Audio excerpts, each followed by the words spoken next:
Nagulat si Zofan nung alisin na ni Lai Suping ang talukbong nito. Napakabata pa nga raw nito para maging isang war god, napapaisip din siya kung saang war god family ba raw ito nagmula. Naisip ni Nia Xuanye na hindi niya raw akalain na si Lai Suping ng Lai family ang kapulong ngayon ng presidente.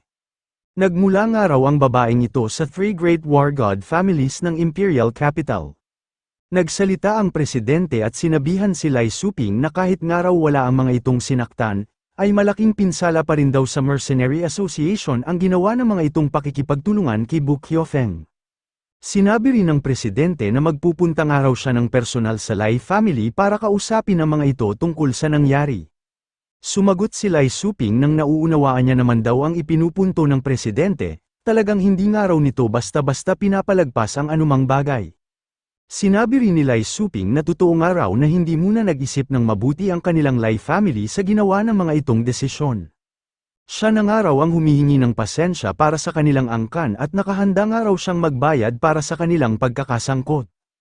Nag-abot ng isang kahon si Lai Suping sa presidente, naglalaman nga raw ito ng mga poison paradise potions at maging ang instructions at recipes ng paggawa nito ay nakalagay rin daw sa loob.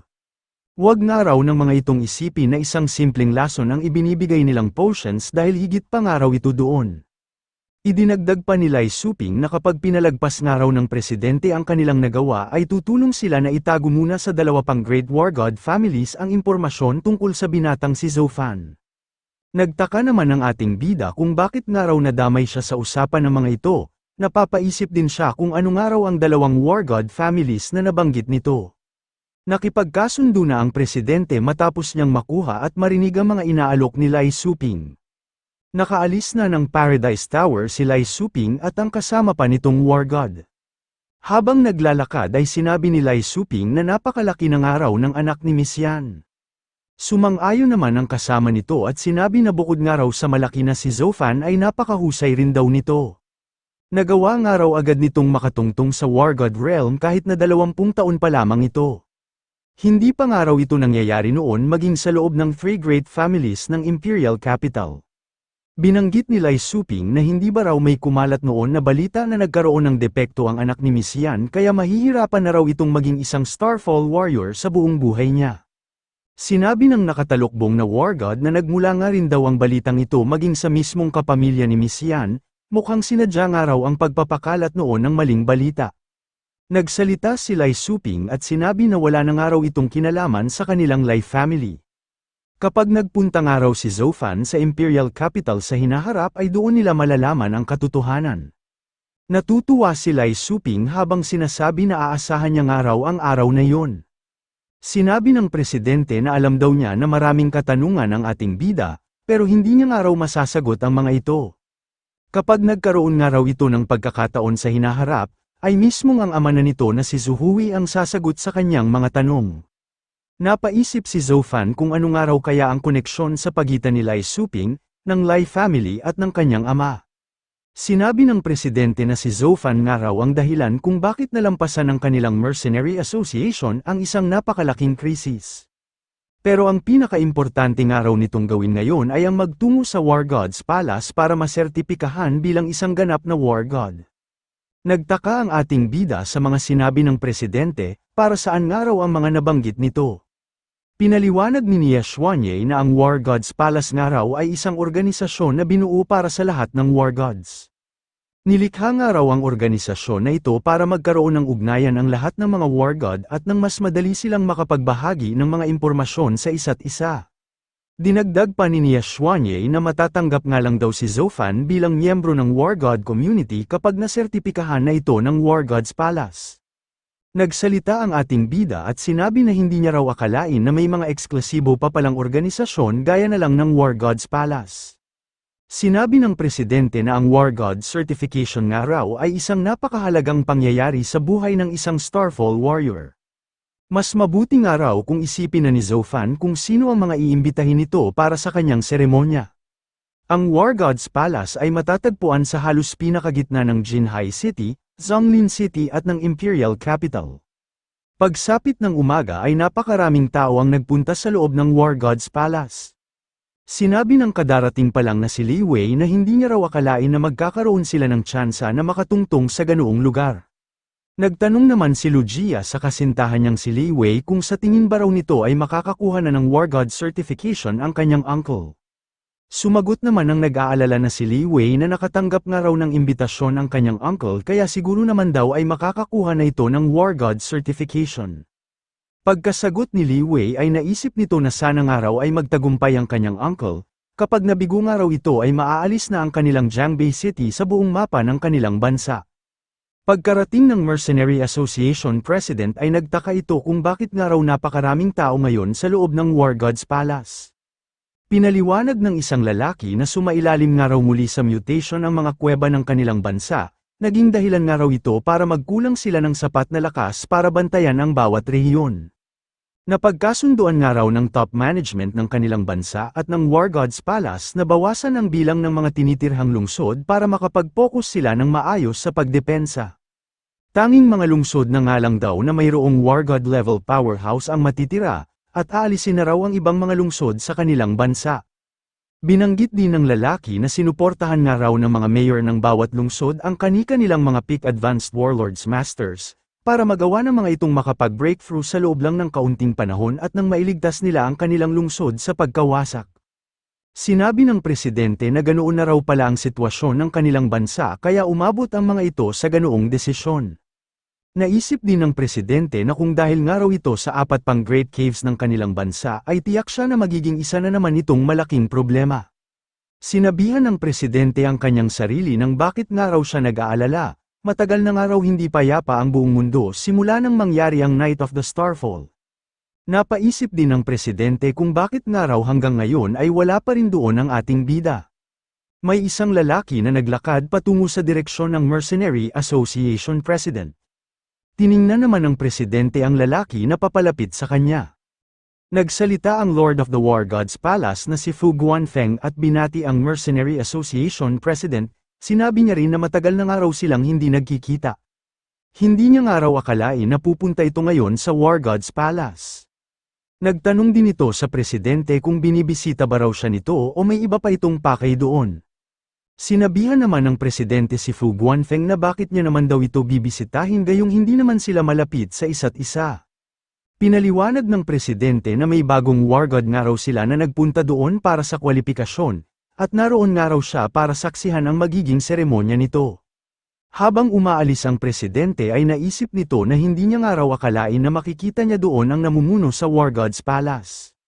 Napakahilig pa naman daw nitong mang-agaw ng mga tao na may talento, hindi niya nga raw hahayaan na makita nito si Zhou Fan at baka magkaroon pa siya ng problema. Naisip naman ni Fu Guanfeng na noong mga nakaraan nga raw ay wala namang pakialam ang Mercenary Association President sa seremonya ng kanilang mga war gods, ano nga raw kaya ang dahilan kung bakit nagpunta ito doon. Sinabihan ni Fu Guanfeng ang kanyang tauhan na siya na nga raw ang mamamahala sa war god qualification ng tao na dinala ng Mercenary Association. Namangha si Zhou Fan noong makarating ito sa labas ng War God's Palace, hindi niya nga raw akalain na ganoon pala ito kaganda.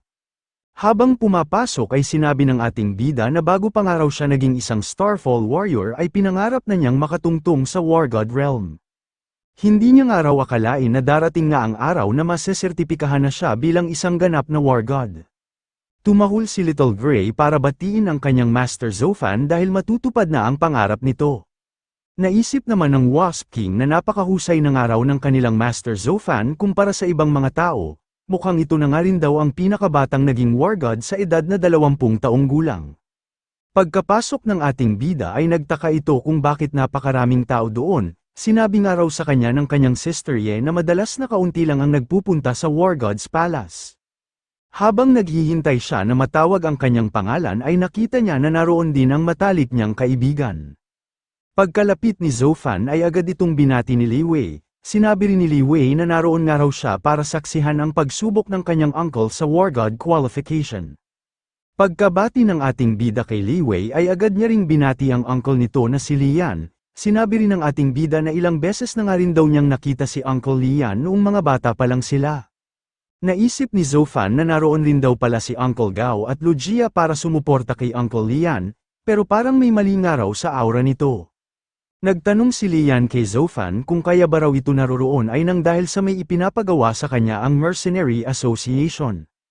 Inamin naman ni Zofan na miyembro na nga raw siya ng Mercenary Association at naroon nga raw siya para sa kanyang sariling kwalipikasyon. Hindi naman makapaniwala sina Uncle Lian at Li Wei sa narinig nila mula sa ating bida, napatahimik sila ng ilang saglit dahil hindi nila malaman kung ano ang kanilang itutugon. Sinabi ni Li Wei na napakatagal na nga raw nilang hindi nagkakasama ni Zofan kaya nakalimutan na niya na mahusay nga raw pala itong magbiro. Natawa na lang ang ating bida at sinabi sa kanyang kaibigan na totoo nga raw ang kanyang mga sinabi.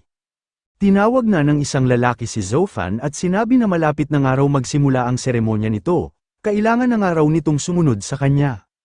Nagpaalam na ang ating bida para sumunod sa tumawag sa kanyang lalaki. Sinabi naman ng namamaalam na si Li Wei na magkita na nga lang daw ulit sila mamaya.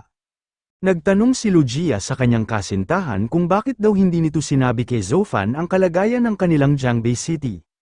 Sumagot naman si Li Wei na ang tanging mga War God powerhouse nga lang daw ang makakagawa ng paraan sa kalagayan ng kanilang lungsod. Kapag sinabi pa niya nga raw ito sa ating bida ay baka malagay lang ito sa isang malaking problema lalo na't nagbibiruli nito na isa na siyang War God. Sinabihan ni Uncle Gao si Li Wei ng tama nga raw ang naging desisyon nito, ipanalangin na nga lang daw nila na sana ay magtagumpay si Lian. Shoutout kay Idol Anita Yamamoto sa pagbibigay ng 190 stat points.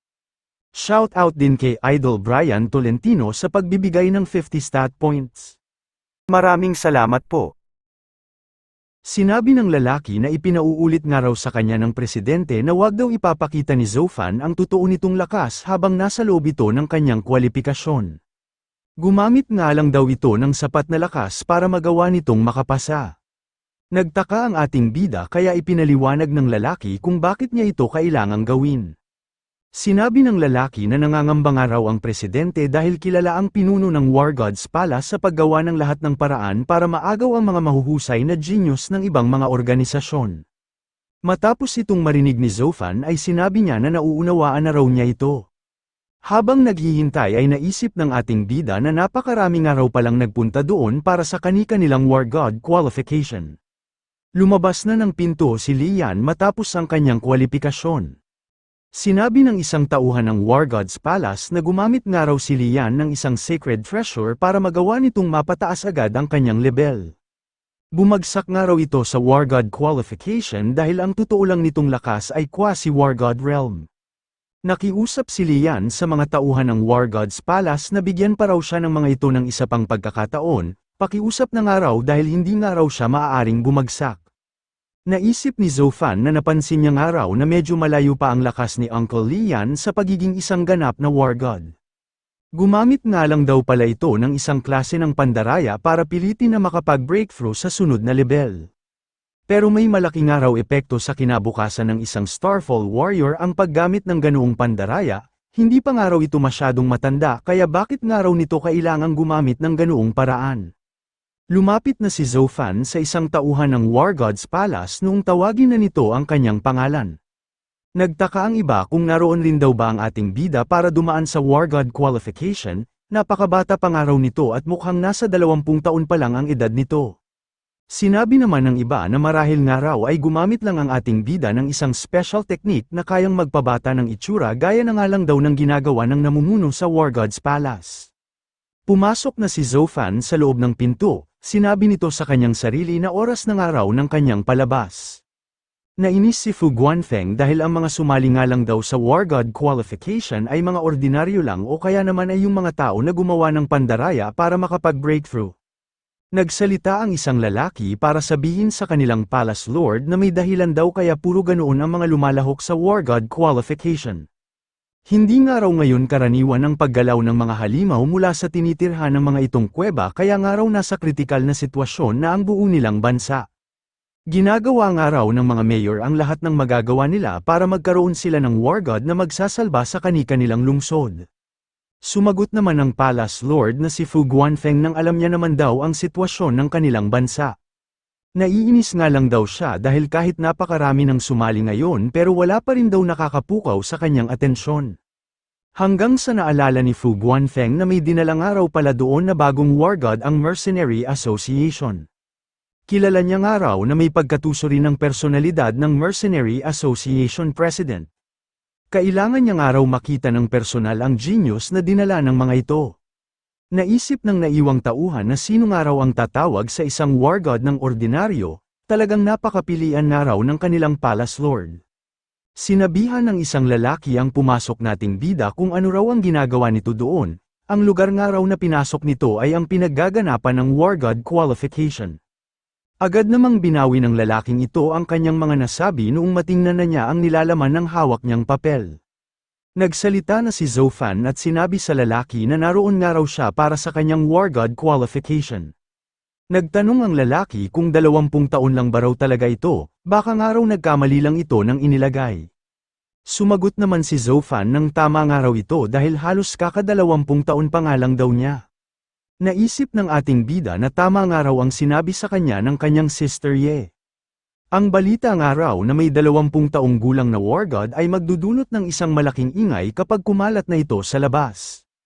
Habang nanunood sa isang malaking screen ay napapaisip ang isang lalaki kung 20 taong gulang ba raw talaga ang ating bida. Sinabi naman ng isa nitong kasamahan na mukhang niloloko nga lang daw sila ng binatang ito.